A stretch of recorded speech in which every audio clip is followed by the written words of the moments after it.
వెళ్తాము. మనం ధ్యానిస్తూ ఉన్న ఒక లేఖన భాగాన్ని మనము ఉదయకాల సమయంలో జ్ఞాపకం చేసుకుంటాం. యోహాను సువార్త 17వ అధ్యాయంలో మనము ధ్యానం చేస్తూ ఉన్నాం, జ్ఞాపకం చేసుకుంటూ ఉన్నాం. వచ్చిన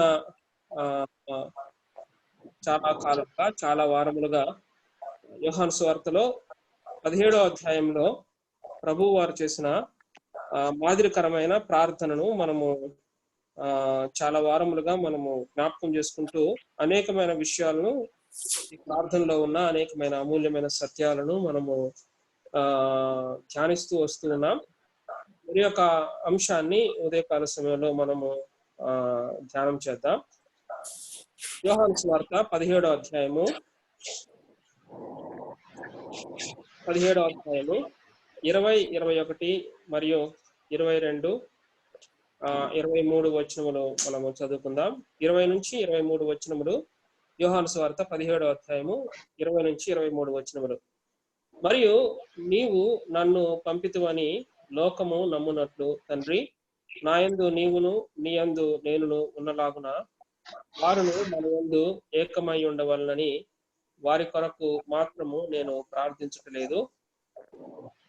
వారి వాక్యము వలన నా యందు విశ్వాసముంచు వారందరూ ఏకమై ఉండవలనని వారి కొరకును ప్రార్థించుచున్నాను. మనము ఏకమై ఉన్నలాగున వారును ఏకమై ఉండవలనని నీవు నాకు అనుగ్రహించిన మహిమను నేను వారికి ఇచ్చితిని. వారి యందు నేనును నా యందు నీవును ఉండుట వలన వారు సంపూర్ణులుగా చేయబడి ఏకముగా ఉన్నందున నీవు నన్ను పంపితివనియు నీవు నన్ను ప్రేమించినట్టే వారిని కూడా ప్రేమించితివనియు లోకము తెలుసుకున్నట్లు నాకు అనుగ్రహించిన మహిమను వారికి ఇచ్చితిని. దేవుడు ఈ పరిశుద్ధ లేఖన భాగంలోని ఈ మాటలను మన వినికిడిలో భయంకరంగా మార్చును గాక. చిన్న ప్రార్థన చేసుకుని మనము వాక్యతరంలోకి వెళ్దాం.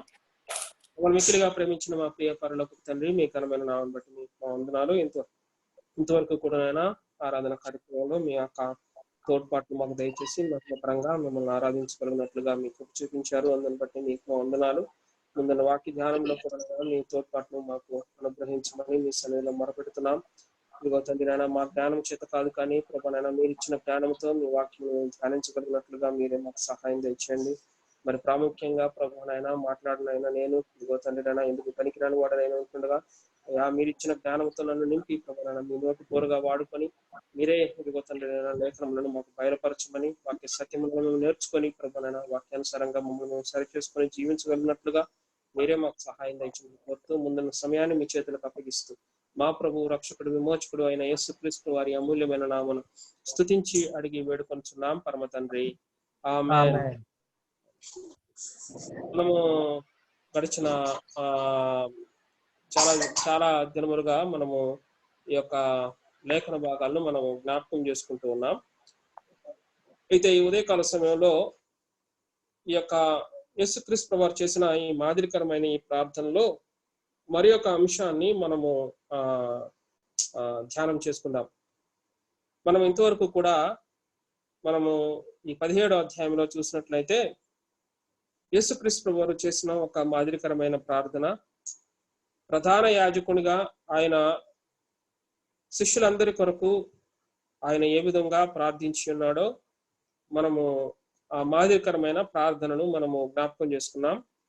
అంత మాత్రమే కాదు, ప్రధాన యాజకునిగా ఆయన చేసిన ప్రార్థన ఏ విధంగా ఉన్నదో ఆయన కేవలము ఆ కాలంలో ఆ సమయంలో భౌతికముగా శరీరధారిగా ఉన్నప్పుడు ఆ మేడ మీద గదిలో ఉండి ఆయన చేసిన ప్రార్థన ఈ ప్రార్థన ఏంటుండగా కేవలము ఆ సమయంలోనే ఆ సందర్భంలోనే ఆయన ప్రార్థన చేసి ఉండలేదు, కానీ నిరంతరము కూడా మన కొరకు గొప్ప ఉత్తరవాది వలె తండ్రి కుడిపార్శ్వన నేడును కూడా ఆయన కూర్చుండి మన కొరకు నిరంతరము విజ్ఞాపనము చేస్తున్నవాడు, మన కొరకు గొప్ప ప్రధాన యాజకునిగా ఆయన తండ్రి సన్నిధిలో మన నిమిత్తమై ప్రార్థన చేస్తున్న గొప్ప ప్రధాన యాజకుడు అని మనము జ్ఞాపకం చేసుకున్నాం. దానికి సహాయకరంగా మనము పాత నిబంధనలో ప్రధాన యాజకులు ఏ విధంగా ఇశ్రాయేలీయుల యొక్క వారి యొక్క గోత్రముల పేర్లు ఆయన ధరించి ఏ విధంగా ఆ యొక్క పరిశుద్ధ స్థలములోనికి వెళ్ళి ఆ అతి పరిశుద్ధ స్థలములో దేవుని సన్నిధిలో ఇశ్రాయేలీయుల యొక్క ఆ గోత్రములన్నిటి తరపున ఆ ప్రధాన యాజకుడు ఏ విధంగా ఆ పరిశుద్ధ సన్నిధిలో దేవుని సన్నిధిలో ఆయన మొరపెడతాడో ఆ విధంగా యేసుక్రీస్తు వారు కూడా మన పేర్లను ఆయన ధరించిన వాడై, రక్షింపబడిన వారందరి పేర్లను ఆయన ధరించిన వాడై తండ్రి సన్నిధిలో ఆయన కూడా చేరి ఆయన మన కొరకు మనకు బదులుగా తండ్రి సన్నిధిలో ఆయన విజ్ఞాపన చేస్తూ ఉన్నాడు అన్నది మనము ధ్యానం చేసుకున్నాం. అంత మాత్రమే కాదు, ఆయన చేసిన ప్రార్థన చేసిన ఈ సందర్భము మనము గమనించినాం, దాన్ని కూడా మనము గమనించాం, దాన్ని కూడా మనము ధ్యానం చేశాం. ఆయన సిలువ వేయబడక మునుపు అనగా సిలువ వేయబడక మునుపు కొన్ని గంటల ముందు అనగా ఆ రాత్రి కాలంలో ఆయన అప్పుడే ఆ రాత్రి కాలంలోనే ఇంకా కొంత సమయంలో ఆయన పట్టబడబోతూ ఉన్నాడు. ఆ మరునాడు ఆయన ఉదయ కాలంలో సిలువకు అప్పగించబడబోతూ ఉన్నాడు. అవన్నీ కూడా ఆయన ఎరిగిన వాడై ఆయన యెరూషలేములోనికి ప్రవేశించి యెరూషలేములో ఆయన శిష్యులతో కూడా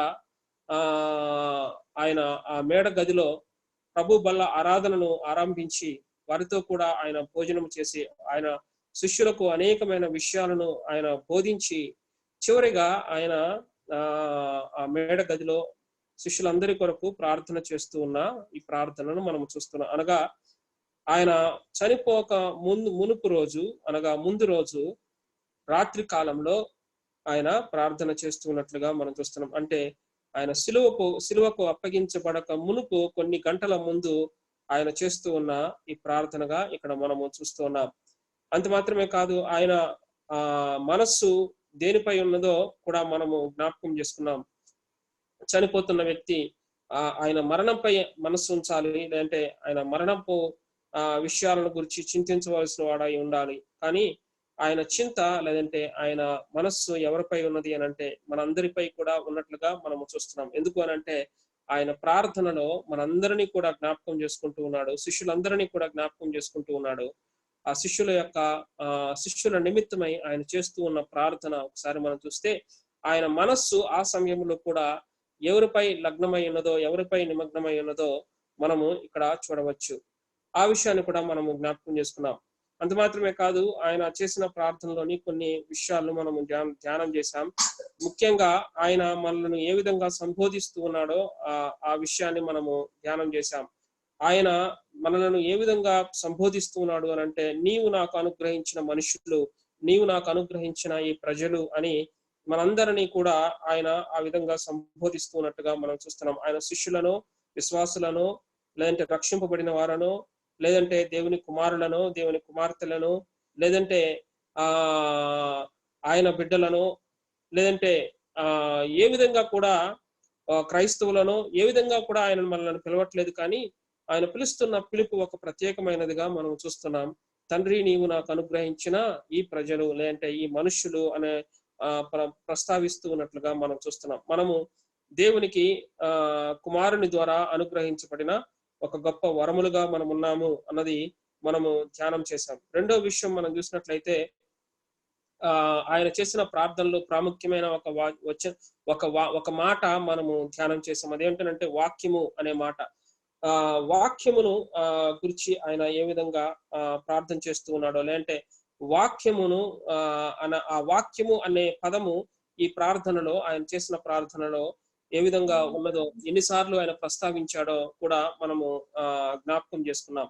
వాక్యము గైకొని ఉన్నారు, వాక్యమును వారు గైకొనవలసి ఉన్నది, నీ వాక్యమే సత్యము, సత్యమందు వారిని ప్రతిష్ఠించుము, నీ వాక్యము సత్యమై ఉన్నది అని ఆ వాక్యమును గురించి ఆయన ప్రార్థన చేస్తూ ఉన్నట్లుగా మనము చూస్తున్నాం. ఆయనే సత్యము, ఆయనే వాక్యమై ఉన్నాడు అన్నది మనము ఇదే యోహాను సువార్త 1వ అధ్యాయంలో ఉదయ కాలంలో మనం చూసుకున్నాం. ఆ వాక్యము ఆయనే క్రీస్తు అయి ఉంటుండగా ఆ క్రీస్తు మనకు అనుగ్రహించబడ్డాడు. ఆ క్రీస్తును మనము గైకొని ఉన్నాం. ఆ సత్యమందు ఇప్పుడు మనం ప్రతిష్ఠించబడ్డాం.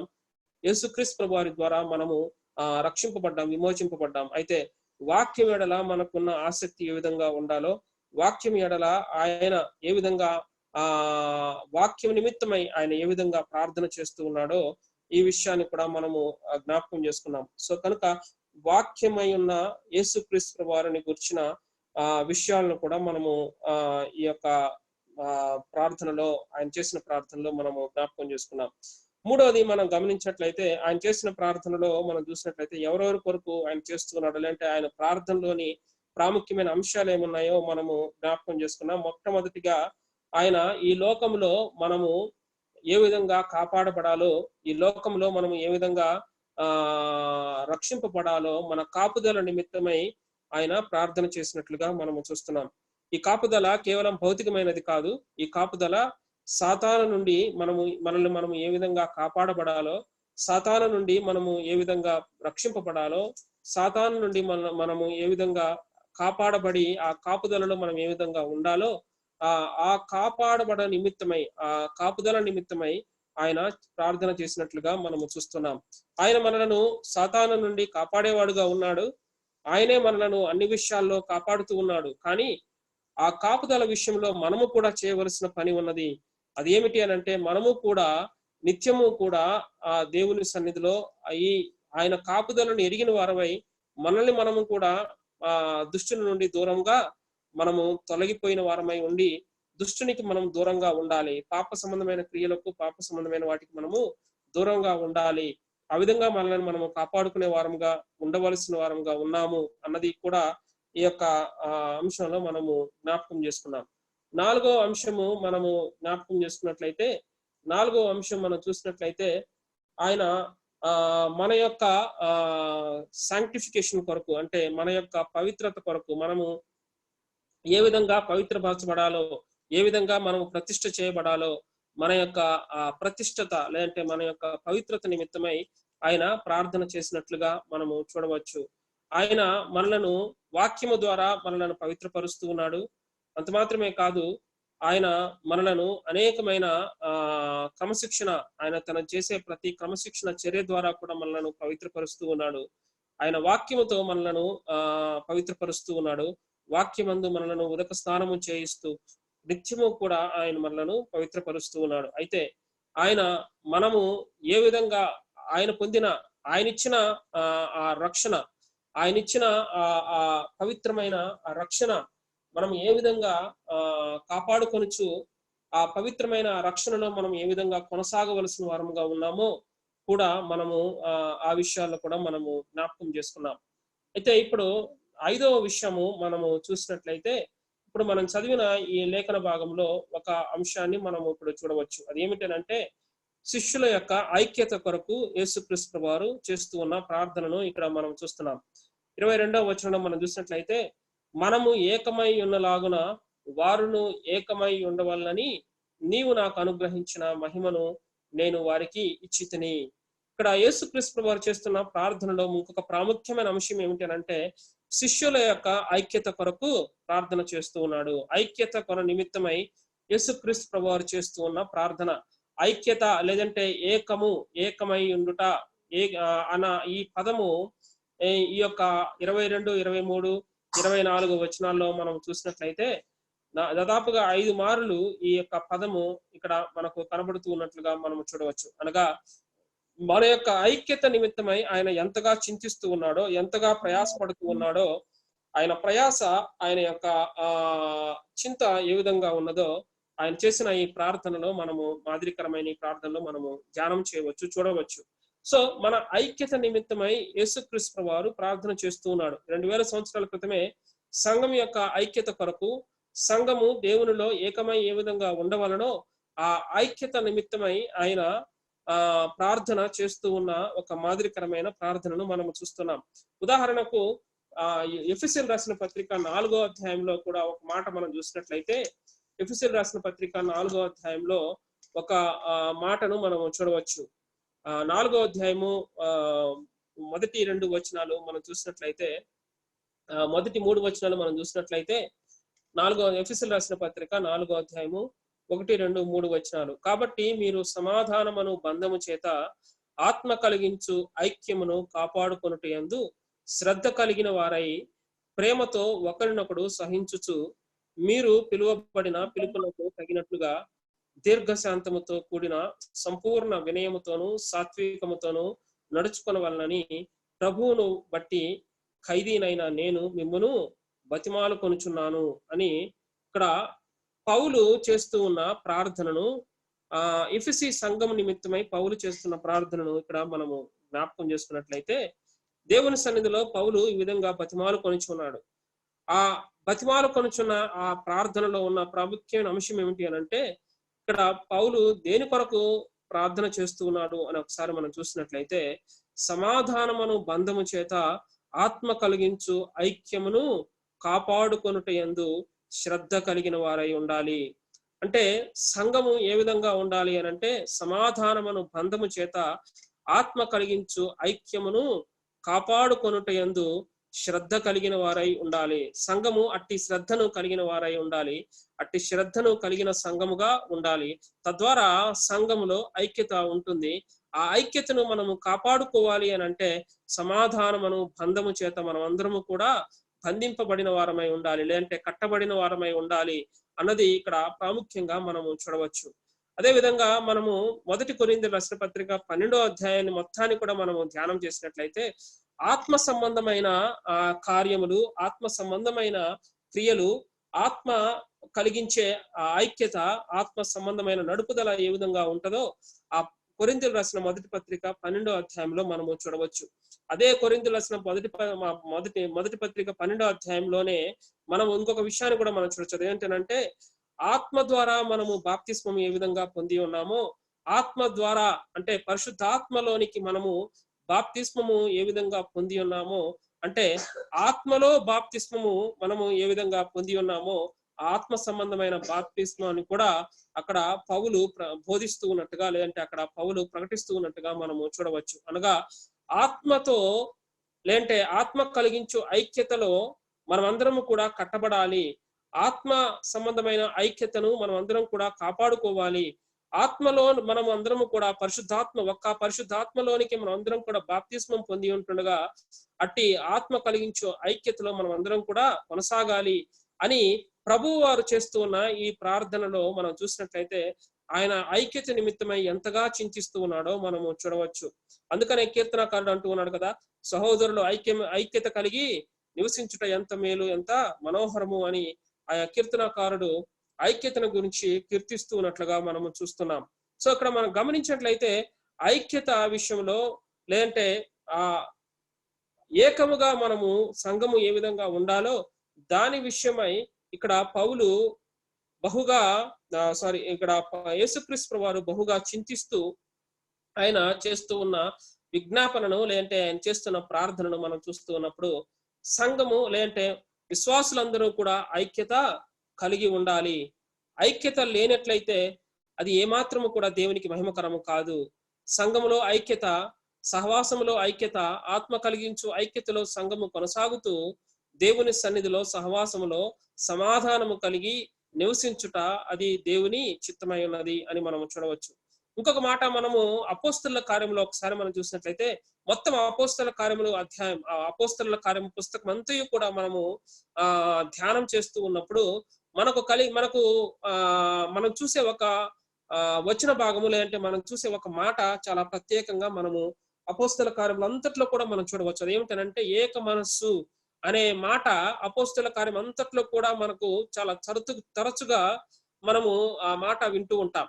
ఇక్కడ మనం గమనించినట్లయితే శిష్యులందరూ కూడా ఏక మనస్సుతో వారందరూ కూడా ఆ ఇంట ప్రవేశించి వారందరూ కూడా ప్రార్థన చేస్తూ ఉన్నారు అని, శిష్యులందరూ కూడా ఏక మనస్సు కలిగిన వారై వారందరూ కూడా అక్కడ సహవాసంలో ఉన్నారు అని, ఆనాడు పెంతెకొస్తు దినమందు వారందరూ కూడా ఏక మనస్సు కలిగిన వారై అక్కడ ఆ మేడ గదిలో వారందరూ కూడా ఉన్నప్పుడు పరిశుద్ధాత్మ వారి మధ్యలోనికి దిగి వచ్చినట్లుగా మనం చూస్తూ ఉన్నాం.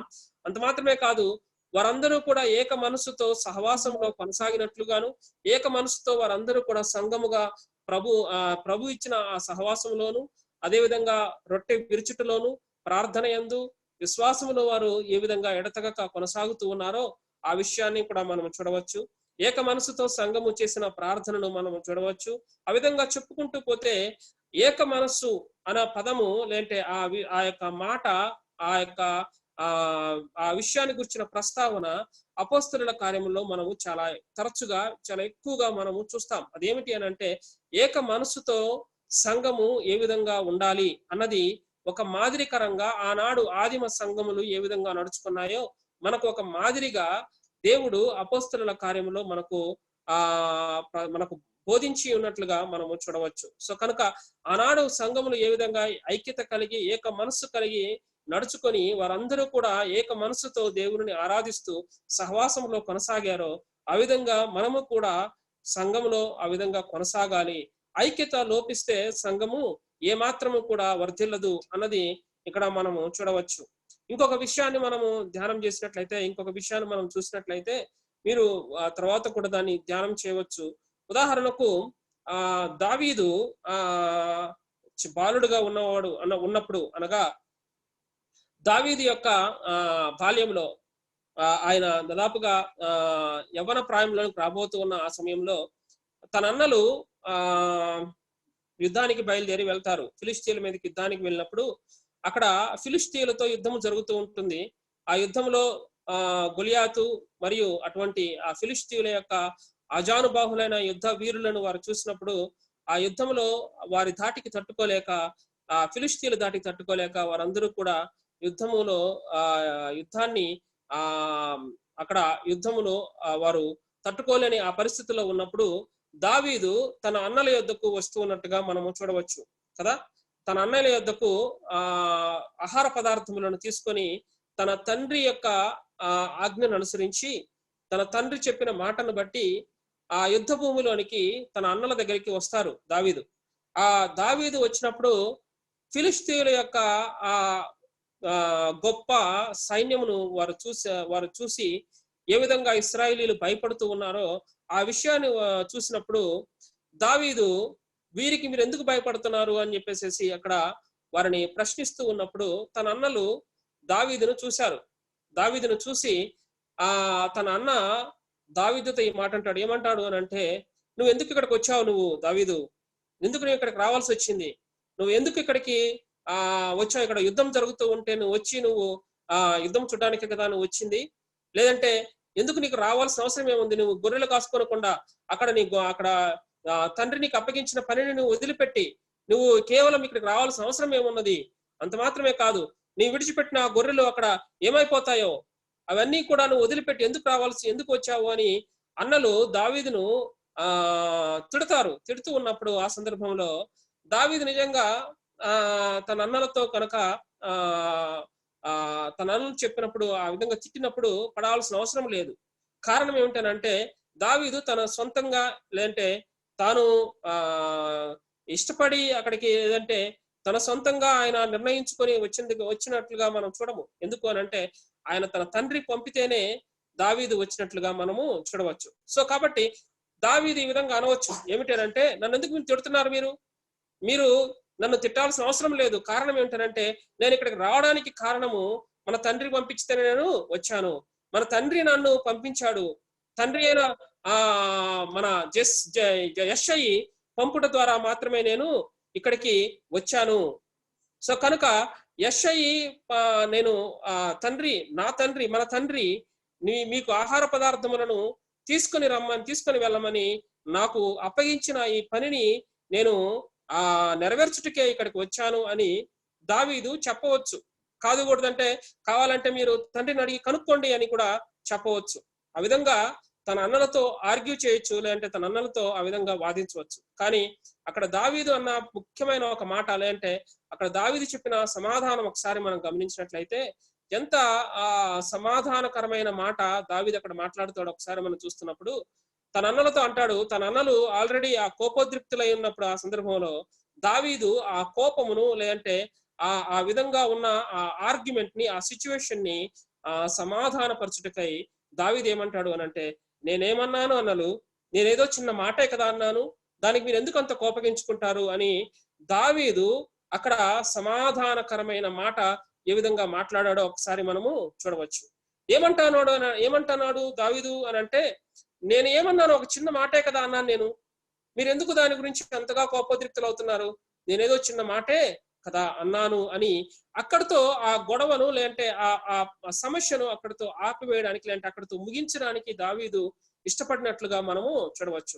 ఒకవేళ దావీదు కనుక తన అన్నలలాగే తాను కూడా ఆ విధంగా మాట్లాడి గనక ఆ సిచ్యువేషన్ ని కనుక ప్రొలాంగ్ చేసినట్లయితే కనుక అది చాలా సిచ్యువేషన్ చాలా ఇంకా ఎక్కువగా అయిపోతుందే కానీ వరస్ట్ అయిపోతుందే కానీ అది ఏమాత్రం కూడా ఆ పరిస్థితి ఏమాత్రం కూడా బాగుపడదు. కానీ అక్కడ దావీదు తాను ఏ విధంగా తాను లోబరుచుకొని ఏ విధంగా మాట్లాడుతూ ఉన్నాడో, సమాధానకరమైన మాట మాట్లాడుతూ ఉన్నాడో, తద్వారా అక్కడ ఉన్న ఆ యొక్క ఆ ఆ సమస్యను లేదంటే అక్కడ వాదమును ఆయన చల్లార్చినట్లుగా మనం చూడవచ్చు. ఇంకో మాటలో చెప్పాలంటే వారు ఆల్రెడీ ఒక వార్ ఫీల్డ్ లో ఉన్నారు. అక్కడ యుద్ధ భూమిలో ఉన్నారు. అక్కడ ఆల్రెడీ ఫిలిస్తీన్లతో ఆల్రెడీ యుద్ధము చేస్తూ ఉన్నారు. ఇంకో మాటలో చెప్పాలి అంటే ఫిలిస్తీన్ల యొక్క ఆ బలాఢ్యులైన ఆ సైన్యము ధాటికి వారు ఏమాత్రం కూడా తట్టుకోలేని స్థితిలో, ఒక భయంకరమైన స్థితిలో ఉన్నారు.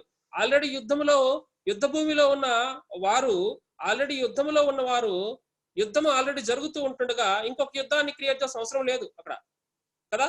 అందుకనే దావీదు ఇంకొక యుద్ధాన్ని క్రియేట్ చేయకుండా అక్కడ ఉన్న ఆర్గ్యుమెంట్ ని లేదంటే అక్కడ ఉన్న వాదమును ఏ విధంగా చల్లార్చి ఉన్నాడో ఒకసారి మనం చూస్తూ ఉన్నప్పుడు, దావీదు వలె సమాధానం కలిగిన వారమై, అంటే మన మాటలు లేదంటే మనం చెప్పే మాటలు, మనం పలికే మాటలు, మనము మాట్లాడే ప్రతి మాట కూడా ఎట్లా ఉండాలి అని అంటే సమాధానార్థమైనదిగా ఉండాలి.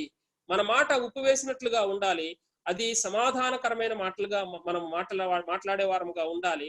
మనము కోపము రేపే విధంగానో లేదంటే మనము ఇష్టానుసారమైన మాటలు మాట్లాడే వారముగా కాను మనము ఏమాత్రం కూడా ఉండకూడదు.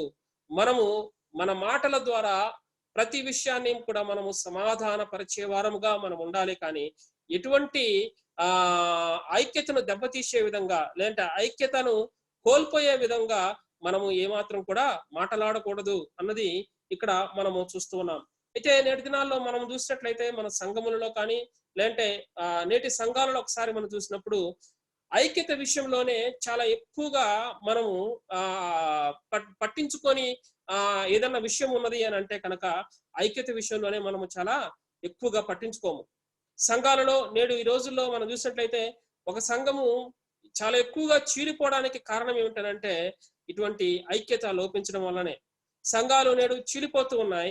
సంఘాలలో ఐక్యత లోపించడం ద్వారా సహోదరులు ఒకటిగా కొనసాగలేక వారందరూ కూడా ఒకరినొకరు విడిపోయి చీలిపోతూ ఉన్నట్లుగా మనం చూడవచ్చు.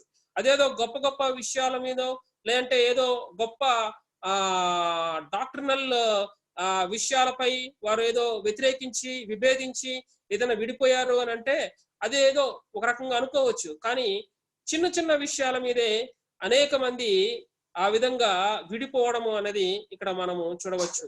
సో కనుక సంఘాలలో నేడు సాతాను ఐక్యతనే దెబ్బతీస్తూ ఉన్నట్లుగా మనం చూస్తున్నాం. సహోదరుల మధ్య ఐక్యతనే సాతాను దొంగిలిస్తూ ఉన్నట్లుగా నేడు మనం చూడవచ్చు. ఐక్యతను దొంగిలిస్తూ ఉన్న ఈ సాతాను ఐక్యతను దెబ్బతీయడం ద్వారా సంఘాలను విచ్ఛిన్నము చేస్తూ ఉన్నట్లుగా మనము చూడవచ్చు. సో కనుక ఇక్కడ మనం గమనించినట్లయితే యేసుక్రీస్తు వారు శిష్యుల యొక్క ఐక్యత నిమిత్తమై ఆయన ఏ విధంగా ప్రార్థిస్తూ ఉన్నాడో ఇక్కడ మనము చూడవచ్చు. ఏమంటూ ఉన్నాడు అని అంటే మనము ఏకమై ఉన్నలాగున వారును ఏకమై ఉండవలెను అన్నది ఇక్కడ మనము చూస్తున్నాం. అంటే యేసుక్రీస్తు వారి యొక్క మాదిరే మనకు తను తాను చూపిస్తూ ఉన్నట్లుగా కనపరుస్తూ ఉన్నట్లుగా మనం చూడవచ్చు. ఏ విధంగా తండ్రి కుమారుడు ఏకమై ఉన్నారో ఆ విధంగా శిష్యులు లేదంటే సహోదరులు ఐక్యము కలిగి జీవించాలి, నివసించాలి అన్నది ఇక్కడ మనము చూడవచ్చు. ఆ తండ్రి అయిన దేవుడు కుమారుడైన క్రీస్తు ఏ విధంగా ఐక్యము కలిగిన వారై ఏకముగా ఉన్నవారై ఉన్నారో మనము గమనించినట్లయితే తండ్రి అయిన తన దేవుని మాటను ఏ మాత్రము కూడా ఆయన మీరిన వాడు కాదు. ఆయన తండ్రి అయిన దేవుని యొక్క ఆజ్ఞను సంపూర్ణముగా నెరవేర్చిన వాడు. అంత మాత్రమే కాదు, నిత్యము కూడా తండ్రి అయిన దేవునితో ఆయన ఐక్యము కలిగిన వాడై ఉన్నవాడు, ఏకముగా ఉన్నవాడు. తండ్రితో ఆయన ఏకముగా ఉన్నవాడు. నేనును తండ్రి ఒకేలాగున ఉన్నాము, ఏకమై ఉన్నాము. మేమిద్దరము కూడా మా ఆలోచనలు ఒకటే, అంత మాత్రమే కాదు మా కార్యములు ఒకటే, మా తలంపులు ఒకటే. మేము ఏకమై ఉన్నాము, తండ్రియు నేను ఏకమై ఉన్నాము అన్నది ఇక్కడ మనం గమనిస్తూ ఉన్నప్పుడు we have to also like that, we have to be like that. మనము కూడా తండ్రి అయిన దేవుడు కుమారుడైన క్రీస్తు ఏ విధంగా ఏకమై ఉన్నారో ఆ విధంగా మనము కూడా ఏకమై ఉండాలి. ఏకమై ఉన్న యేసుక్రీస్తు ప్రభువారును తండ్రిని మనం చూస్తూ ఉన్నప్పుడు వారు ఏ విధంగా ఆలోచనల్లోనూ, అదే విధంగా వారి మాటల్లోనూ, వారి తలంపుల్లోనూ, వారి క్రియల్లో ఏ విధంగా వారు ఏకమై ఉన్నారో ఆ విధంగా మనము కూడా ఏకమై ఉండాలి అన్నది ఇక్కడ మనము చూస్తున్నాం. సో కనుక ఏకమై ఉండుట మనకు ఒక మాదిరి యేసుక్రీస్తు ప్రభువారినే మనకు ఒక మాదిరి ఉంచి ఉంటుండగా మనము యేసుక్రీస్తు ప్రభువారు తండ్రి అయిన దేవుడు, యేసుక్రీస్తు ప్రభువారు ఏ విధంగా ఏకమై ఉన్నారో మనము కూడా అట్టి ఐక్యత కలిగిన వారమై ఉండాలి. వారును ఏకమై ఉండవలనని నీవు నాకు అనుగ్రహించిన మహిమను నేను వారికి ఇచ్చితిని అని అంటున్నట్టుగా మనం చూస్తున్నాం. ఏకమై ఉండులాగున నీవు నాకు అనుగ్రహించిన మహిమను వారికి ఇచ్చితిని అని అంటూ ఉన్నట్టుగా మనం చూస్తున్నాం. He has given a glory to us. మనకు ఆయన తన యొక్క మహిమను ఆయన మనకిచ్చాడు. ఎందుకు అనంటే ఆ మహిమ కలిగిన ఆ దేవుని యొక్క ఆ మహిమను పొందిన వారమై మనము ఐక్యత కలిగిన వారమై ఆ ఐక్యతలో సహవాసము చేయాలి అని. అయితే ఐక్యత ఇంకొక మాటలో చెప్పాలి అని అంటే ఐక్యత దేవునికి మహిమను తెచ్చేదిగా ఉన్నది అనేది మనం చూడవచ్చు. ఐక్యత దేవునికి మహిమను తెచ్చేదిగా ఉన్నది కనుక ఆ దేవుని యొక్క మహిమను మనము కాపాడాలి అని అంటే దేవుని యొక్క మహిమను మనము కనపరచాలి. ఆ మహిమను ఇంకా గొప్ప చేయాలి అని అంటే ఆ మహిమలో మనం కొనసాగాలి అని అంటే ఐక్యత కలిగి ఉండాలి అన్నది ఇక్కడ మనం చూడవచ్చు. అనైక్యత లేదంటే విభేదములు, ఐక్యత లోపించడం అనేది ఏమాత్రం కూడా దేవునికి మహిమకరము కాదు. అది ఏమాత్రం కూడా దేవుడికి మహిమకరమైన పరిస్థితి అది కానే కాదు అన్నది ఇక్కడ మనము చూడవచ్చు. అంత మాత్రమే కాదు, ఇక్కడ మనం గమనించినట్లయితే వారి యందు నేనును నా యందు నీవును ఉండుట వలన వారు సంపూర్ణులుగా చేయబడి ఏకముగా ఉన్నందున నీవు నన్ను పంపితివనియు నీవు నన్ను ప్రేమించినట్టే వారిని కూడా ప్రేమించితివనియు లోకము తెలుసుకున్నట్లు అన్నట్లుగా మనం చూస్తాం. వారి యందు నేనును నా యందు నీవును ఉండులాగున ఉండుట వలన వారు సంపూర్ణులుగా చేయబడి ఏకముగా ఉన్నందున అని అంటున్నట్టుగా మనం చూస్తున్నాం. ఇక్కడ మనం గమనించినట్లయితే మనమందరం కూడా ఏకముగా ఉన్నాము. మనమందరం కూడా సంపూర్ణులుగా చేయబడి ఏకముగా ఉన్నాము. సంపూర్ణంగా చేయబడి ఏకముగా ఉండుట వలన ఇప్పుడు మనము ఏ విధంగా మనము చేయబడ్డామో లేదంటే సంపూర్ణంగా చేయబడ్డామో ఒకసారి మనం చూస్తున్నప్పుడు వారి యందు నేనును నా యందు నీవును ఉండుట వలన అని అంటున్నట్టుగా మనం చూస్తున్నాం. అంటే మనలో ఆయన ఉన్నాడు, మనలో ఆయన ఉండుట వలన తండ్రి అయిన దేవుడు కూడా మనలో ఉండుట వలన ఇప్పుడు మనము సంపూర్ణంగా చేయబడ్డాము. సో క్రీస్తును కలిగిన వారమై, క్రీస్తును ధరించిన వారమై, క్రీస్తులో ఉన్నవారమై మనము ఉండుట వలన ఇప్పుడు మనము సంపూర్ణంగా ఉన్నాము. We are complete. మనం ఇప్పుడు ఆ యొక్క క్రీస్తులో మనం ఒక సంపూర్ణంగా మార్చబడ్డాం. ఒకప్పుడు మనము అసంపూర్ణులుగా ఉన్నాం. మనలో ఎటువంటి మంచితనము లేదు, లేదంటే ఇంకో మాటలో చెప్పాలి అంటే మన ఇష్టానుసారమైన లోకములో ఇష్టానుసారంగా మనం జీవిస్తూ ఉన్నాం. అయితే అటు స్థితిలో ఉన్న మనలను యేసుక్రీస్తు వారి ద్వారా దేవుడు మనల్ని ఎన్నుకొని ఆయనను మనకు అనుగ్రహించి ఆయన ద్వారా మనకు రక్షణ అనుగ్రహించడం ద్వారా ఎప్పుడైతే యేసుక్రీస్తు వారిని మన హృదయంలోనికి ఆహ్వానించి ఉన్నామో యేసుక్రీస్తు వారి ద్వారా మనం ఇప్పుడు సంపూర్ణముగా చేయబడ్డాము. సంపూర్ణులైన మనము ఇప్పుడు ఏ విధంగా ఉన్నాము అంటే ఏకముగా ఉన్నాము. సో ఇప్పుడు ఏకముగా ఉండుట అన్నది మనొకసారి మనం గమనించినప్పుడు వీఆర్ యేసుక్రీస్తు ప్రభువారిలో మనము సంపూర్ణులము అని మనము జ్ఞాపకం చేసుకోవాలి. అంటే యేసుక్రీస్తు ప్రభువారిలో సంపూర్ణులుగా ఉన్న మనము ఏకముగా ఉండాలి. ఒకవేళ ఆ ఐక్యత లోపించింది అని అంటే అర్థం ఏంటంటే వీఆర్ ఇన్కంప్లీట్ అని అర్థం. అంటే మనము అసంపూర్ణులుగా ఉన్నవారమే అని మనము జ్ఞాపకం చేసుకోవాలి. కారణం ఏమిటంటే ఒకవేళ మనం సంపూర్ణమైతే, ఒకవేళ మనము క్రీస్తులో సంపూర్ణంగా మనం ఉన్నట్లయితే కనుక అంటే యేసుక్రీస్తు ప్రభువారు మనలను సంపూర్ణంగా రక్షించి మనము ఆ క్రీస్తు యొక్క సంపూర్ణతలో మనం ఉన్నట్లు మనం భావించినట్లయితే కనుక we have to be United. మనము ఒక యూనిటీలో మనము ఉండాలి, ఆ దేవునిలో మనము ఐక్యముగా ఉండాలి అన్నది ఇక్కడ మనము ప్రాముఖ్యమైన అంశంగా మనము చూస్తున్నాం. ఒకవేళ ఆ ఐక్యత మనలో లేదు, ఆ ఐక్యతలో మనము కొనసాగలేకపోతున్నాము అంటే అర్థం ఏంటంటే వీఆర్ ఇన్కంప్లీట్ అని అర్థం. మనం సో కనుక ఇక్కడ మనం గమనించినట్లయితే యేసుక్రీస్తు వారు మన ఐక్యత నిమిత్తమై ఏ విధంగా ప్రార్థన చేస్తూ ఉన్నాడో ఇక్కడ మనము చూడవచ్చు. కనుక మనము ఏకముగా ఉండుట, శిష్యులు ఏకముగా ఉండుట, సంఘము ఏకముగా ఉండుట, సంఘములో ఐక్యత కలిగి ఉండుట ఎంత గొప్ప ప్రాముఖ్యమైన అంశమో, అది దేవునికి ఏ విధంగా మహిమకరమో, దేవునికి అది ఎంత మహిమకరమో అని మనము జ్ఞాపకం చేసుకొనొచ్చు. ఇంకొక విషయం ఏంటంటే మనము క్రీస్తునందు సంపూర్ణులము కనుక అట్టి సంపూర్ణులముగా చేయబడిన మనము ఐక్యతలో కొనసాగవలసిన వారముగా ఉండాలి అన్నది మనము జ్ఞాపకం చేసుకొని మనము సంఘములోను సహవాసంలో మనము ఐక్యత కలిగి నడుచుకునే వారంగా ఉండాలి. కోపము రేపక, అంటే వివాదములను మనము రేపక, వాదములను మనము చల్లార్చే వారముగా ఉండాలి. వాదములను మనము ఏమాత్రము కూడా కొనసాగించే వారముగా ఉండక మనము ప్రతి విషయంలో సమాధానమైన వారముగా, సమాధానార్థమైన మాటలు మాట్లాడే వారముగా మనము ఉండాలి. నేడు సంఘాల్లో ఈ విషయంలోనే చాలా ఎక్కువగా సాతాను మనుషులను తనకు లోబరుచుకుంటూ ఉన్నట్లుగా మనం చూడవచ్చు. సాతాను ఈ విషయంలోనే ఎక్కువగా సంఘములను దెబ్బతీస్తూ ఉన్నట్టుగా మనం చూడవచ్చు. ఒక దేవుని దాసుడు, ఒక ఆయన, అంటే అతను మామూలుగా బ్రదరన్ సంఘాలను విమర్శిస్తూ బ్రదరన్ సంఘాల్లో స్త్రీలు మౌనంగా ఉంటారు కదా, ఆ విషయమై ఆయన విమర్శిస్తూ ఒక మాట అన్నాడు. ఏమంటున్నాడు అని అంటే, బ్రదరన్ సంఘాల్లో స్త్రీలు మౌనంగా ఉంటారు అని చెబుతూ ఉన్నారు, కానీ స్త్రీలు బ్రదరన్ సంఘాల్లో మౌనంగా ఉంటారు కానీ బట్ వాళ్ళు ఇంట్లో నుండే సంఘాలను కంట్రోల్ చేస్తూ ఉంటారు అని ఒక ఆయన అంటూ ఉన్నాడు. అంటే అర్థం ఏంటంటే సంఘాలలో సహోదరులు, అంటే ఆ బాధ్యత కలిగిన సహోదరులు సంఘాల్లో బాధ్యత కలిగి నడిపిస్తూ ఉన్నప్పటికీ కూడా ఈ కంట్రోల్ అంతా ఎవరి చేతిలో ఉంటదంట? ఆడవాళ్ళ చేతిలో.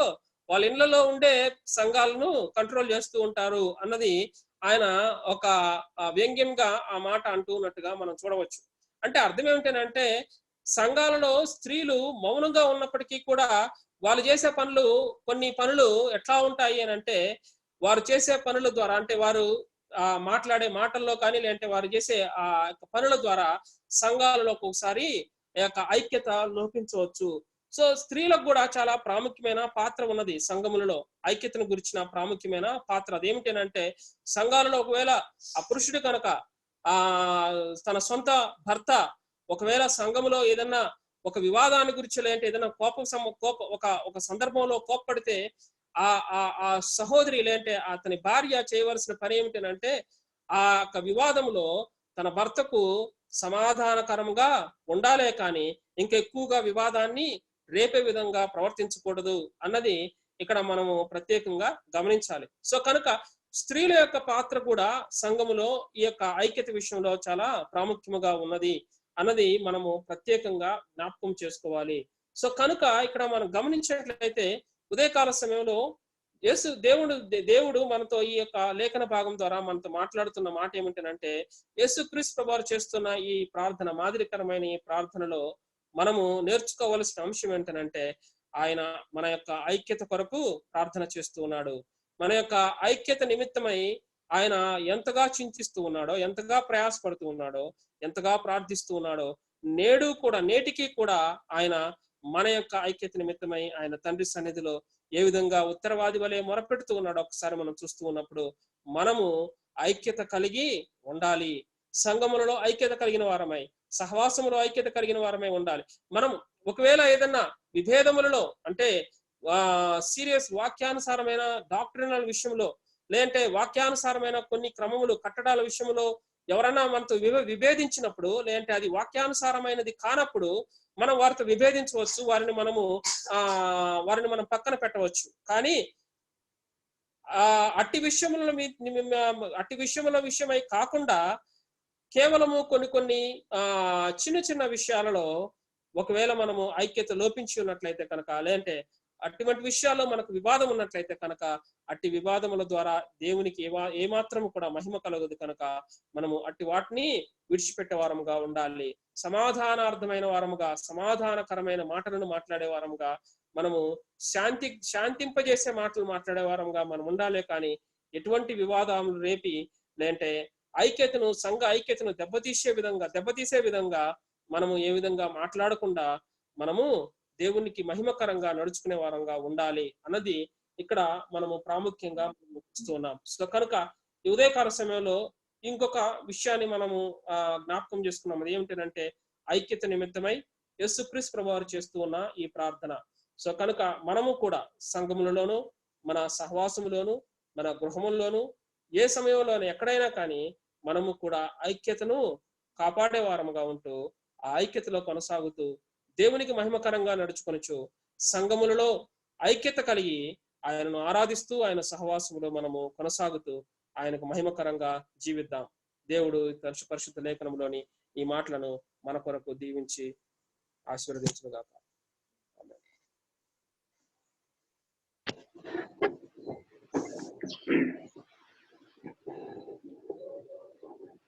మమ్మల్ని మిక్కిలిగా ప్రేమించిన మా ప్రియ పరలోక తండ్రి, మీ ఘనమైన నామానికి వేలాది వందనములు స్తుతులు స్తోత్రాలు చెల్లిస్తున్నాం నాయన. మరి యొక్క ప్రభు దినమందు మీ యొక్క సన్నిధిలో చేరుకొని ప్రభా మేమందరం ఈ రీతిగా ఆయన చేరుకొని మరొకసారి విశ్వసించడానికి ఆయన మిమ్మల్ని కనపరచడానికి మీరు చూపిన మీకు సహాయతను బట్టి మీకు స్తోత్రాలు చెల్లిస్తున్నాయన. ఆరాధన ప్రభా మీరు మాకు తోడుగా